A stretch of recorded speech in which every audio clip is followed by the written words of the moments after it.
रोज़ी इंसान कमाता है या मेहनत मजदूरी करता है खाने के लिए करता है, तो बेसिकली वो खाना खाता है तो उसको सुकून मिलता है, दुआ हमें सुकून मिलता है, उनकी तरफ से दुआ मिलती है।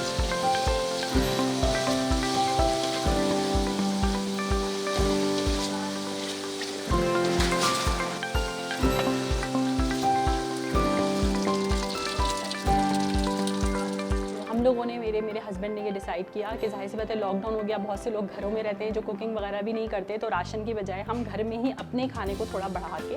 और खाना ऐसा बनाएं जो हम अपने घर में भी जो यूज़ करते हैं। अपने घर का खाना अगर हमारा 1 घंटे तक बन जाता था तो ये 2 से 3 घंटे लेता है। थोड़ी सी चीज़ें हमने बढ़ाई, अपने घर के सराउंडिंग का जितना एरिया है कोशिश करते हैं कि मैक्सिमम वो एरिया कवर हो जाए।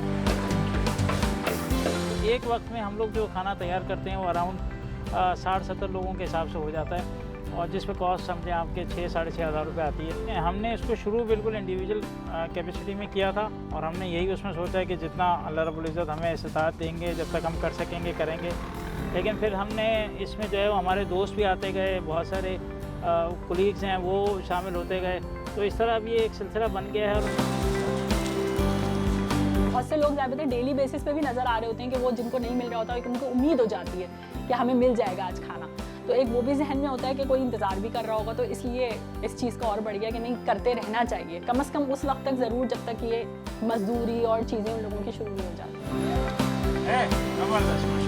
अभी आपने खुद देखा कि हमने जो है वो देने की कोशिश की बाद अफराद को, तो जिनको भूख नहीं थी या जिनके पास खाना था या जो खाना खा चुके थे उन्होंने लेने से रिफ्यूज़ किया कि नहीं हम खा चुके हैं, हमें इसकी ज़रूरत नहीं है, या मेरे पास खाना मौजूद है पहले से। तो ये भी तो इसी माशरे के हीरोज़ हैं ना असल में, तो जो बेसिकली किसी हसद, किसी हिर्स या किसी लालच की वजह से नहीं, वो अपने वाकई तवक्कल अल्लाह पे करके बैठे हुए हैं कि यार हमें एक वक्त खाना मिल गया, अब ये किसी और को मिलना चाहिए।